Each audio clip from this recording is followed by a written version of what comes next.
But to wage that fight on behalf of American families, I need you to still have some fight in you, too. You know, the folks at the top of this country, turns out they don't need another champion in Washington. They'll always have a seat at the table. They'll always have access and influence. The people who need a champion are the Americans whose letters I read late at night after a long day in the office. The men and women I meet on the campaign trail every day. The laid-off furniture worker who's retraining at the age of 55 for a new career at a community college, she needs a champion.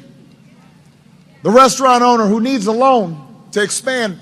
He's got great food, but the bank turned him down. He needs help. He needs a champion. The cooks and the waiters and cleaning staff working overtime in a hotel in Des Moines or Vegas, saving up to buy a first home or send their kid to college, they need a champion. The auto worker who was laid off thought the plant would never reopen and is now back on the job, filled with pride and dignity, building a great car, building America. He needs a champion.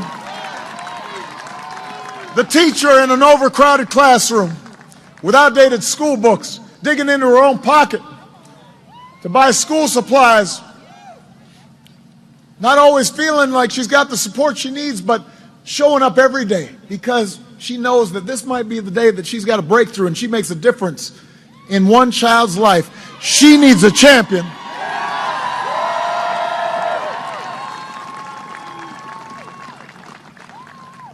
All those kids in inner cities, small farm towns, kids dreaming of becoming scientists or doctors, engineers or entrepreneurs, diplomats, or even a president.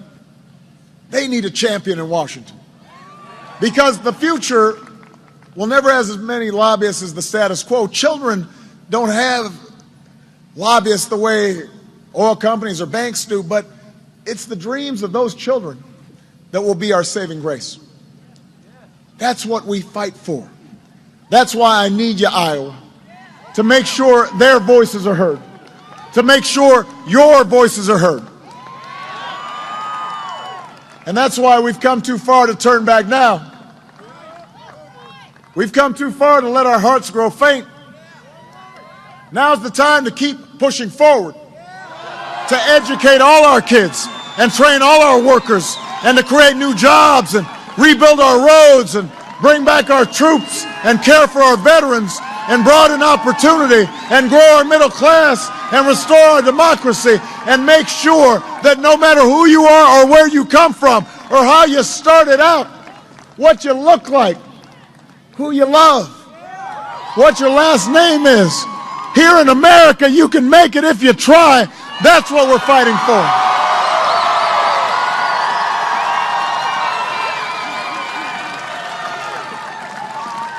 And Iowa, after all the months of campaigning, after all the rallies, after the millions of dollars of ads, it all comes down to you. It's out of my hands now. It's in yours. All of it depends on what you do.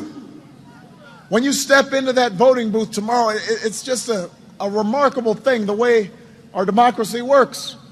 And at a certain point, all this effort and all these campaign rallies, and then it just comes down to each of us as citizens. All of it depends on you bringing your friend or your neighbor, your coworker, your mom, your dad, your wife, your husband to the polls. That's how our democracy is supposed to be. The single most powerful force in our democracy is you. Moving this country forward begins with you.